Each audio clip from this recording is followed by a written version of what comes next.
Rakhi, and in this video I am going to explain you the solution regarding question number 2, which is on page number 18, class 9, chapter 2, is matter around us pure NCERT. So let's see what is the question. Question है, how are sol, solution and suspension different from each other? So पहले बता दो, जो sol लिखा है मैंने as well, it means colloids. So एक तरह से how are colloids, solution and suspension different from each other. ठीक है, तो हमें इन तीनों के बीच में डिफरेंसेस बताने हैं. So let's get started. ठीक है, सॉल जिसको मैंने बोला है कोलॉइड,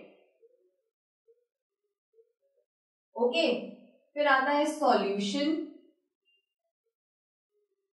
फिर आता है सस्पेंशन. ठीक है, सबसे पहला जो हम इनके बीच में डिफरेंस बताएंगे, सबसे पहले लेते हैं नेचर पे. तो इन तीनों के नेचर कैसे कैसे हैं. See, colloid is a heterogeneous solution, solution is homogeneous and suspension is heterogeneous mixture. ठीक है, colloid is heterogeneous mixture, solution is homogeneous mixture, suspension is heterogeneous mixture. ठीक है, heterogeneous mixture, it is homogeneous mixture, it is heterogeneous mixture. ठीक है, अब बात करते हैं. देखिए, जो हमारा हेटेरोजेनियस मिक्सचर है, कोलॉइड को मैंने बोला colloidal solution is heterogeneous mixture. तो इसके जो पार्टिकल्स होते हैं, अगर हम पावरफुल माइक्रोस्कोप के अंदर देखेंगे तो हमें आराम से दिख जाएंगे. होमोजेनियस मिक्सचर मैंने किसको बोला, सॉल्यूशन को, क्योंकि इसमें सॉल्वेंट और सॉल्यूट बहुत अच्छे से यूनिफॉर्मली डिस्ट्रीब्यूट हो जाते हैं. They become homogeneous mixture. Even under the microscope also we cannot find it out कि भाई सॉल्वेंट कौन सा है, सॉल्यूट कौन सा है, बहुत अच्छे से घुल जाते हैं. सस्पेंशन हेटेरोजेनियस मिक्सचर हम नेकेड आई से पता कर सकते हैं कि इसमें कौन से दो कंपोनेंट्स मिक्स्ड अप हुए हैं. ठीक है, तो सस्पेंशन इज हेटेरोजेनियस मिक्सचर. ठीक है, अब बात करते हैं सेकेंडली इसकी साइज ऑफ द पार्टिकल्स की, सॉल्यूट पार्टिकल्स के साइज की बात करते हैं. तो जो कोलॉइड है, इसका जो सॉल्यूट पार्टिकल का साइज है, it lies between what 1 nanometre to 100 nanometre. ठीक है, ये क्या है, size of solute particle, size of solute particle. वो किसके बीच में लाई कर रहा है, size of solute particle. In case of colloidal solution ये है 1 नैनोमीटर से लेके 100 नैनोमीटर तक. आते हैं सॉल्यूशन की. तो size of solute particle is less than 1 nanometre. ठीक है, लेस देन 1 नैनोमीटर. और सस्पेंशन के केस में size of solute particle is more than 100 nanometre. बात हो गई क्लियर आप सभी को. थर्ड पॉइंट डिफरेंस का मैं क्या लूं, स्टेबिलिटी लेते हैं. तो जो मेरा एक कोलॉइडल सॉल्यूशन है, it is stable. Colloidal solution क्या है, मेरा स्टेबल है. सॉल्यूशन क्या है, इट इज ऑल्सो स्टेबल. और सस्पेंशन पे आती हूं तो मैं इसको क्या बोलूंगी, अनस्टेबल बोलूंगी. अब इनके पीछे के रीजन समझिए. मैंने कोलॉइडल सॉल्यूशन को स्टेबल क्यों बोला है, आप ये बताइए, मैंने क्यों बोला है इसको स्टेबल.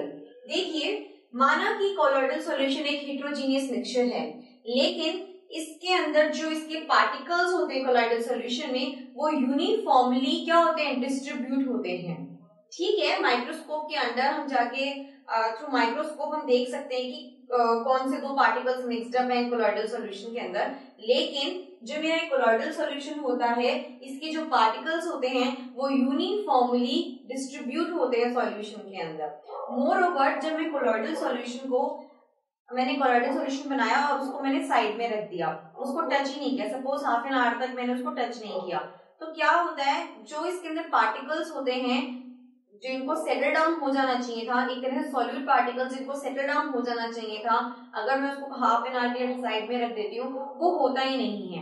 तो जो इसमें सॉल्यूट पार्टिकल्स होते हैं, they do not get settle down if the solution is left undisturbed. अगर मैं उसको बिना छुए रख देती हूँ तो जो सॉल्यूट पार्टिकल्स हैं जिनको नीचे बैठ जाना चाहिए होता है वो नहीं बैठते हैं। तो एक तरह से क्या हो रहा है, जो पार्टिकल्स हैं कोलॉइडल सॉल्यूशन में वो यूनिफॉर्मली डिस्ट्रीब्यूट हैं, जिसकी वजह से कोलॉइडल सॉल्यूशन बीइंग अ हेटेरोजेनियस मिक्सचर स्टेबिलिटी शो करता है।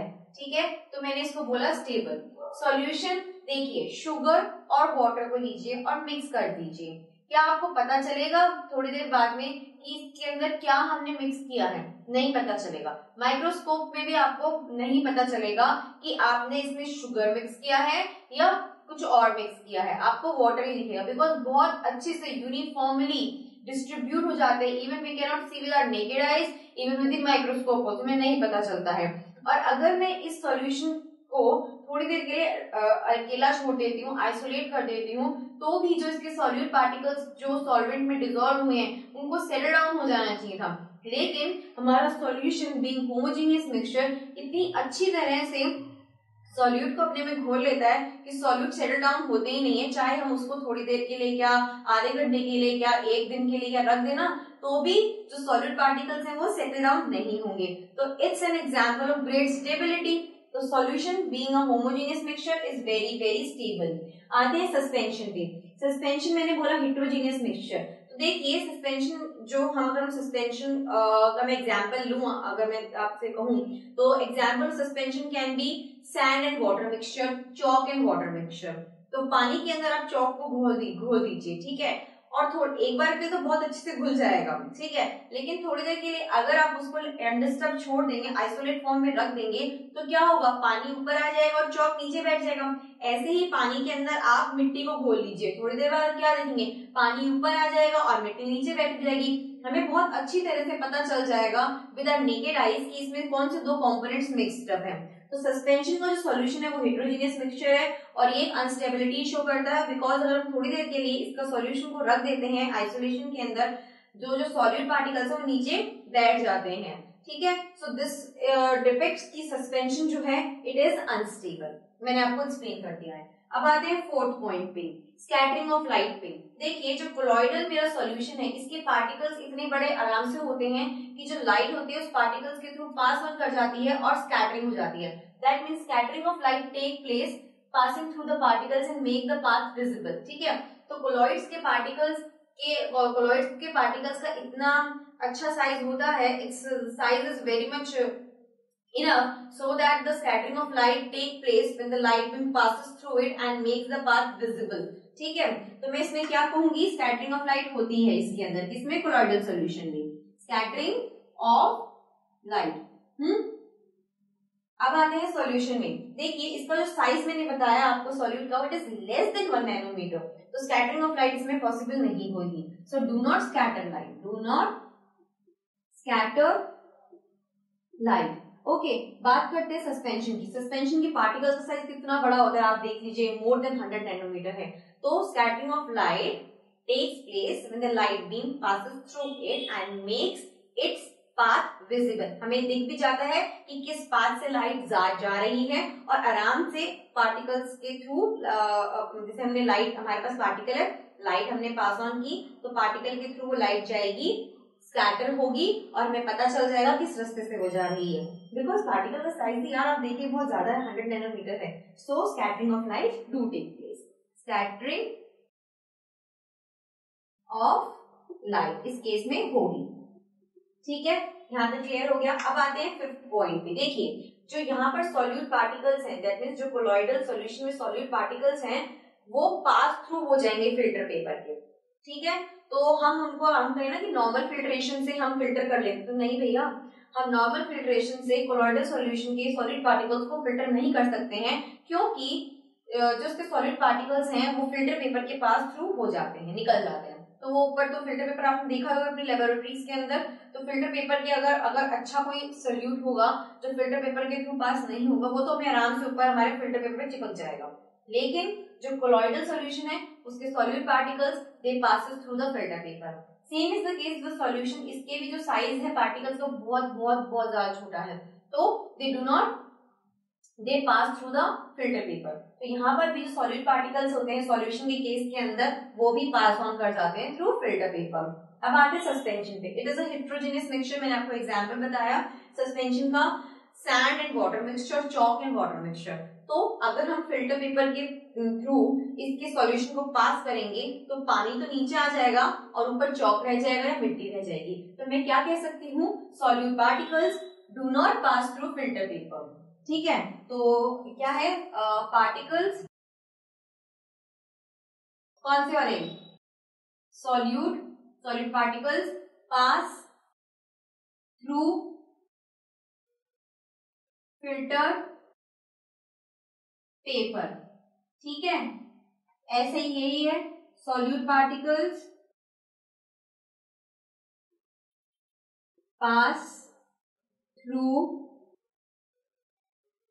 Filter paper.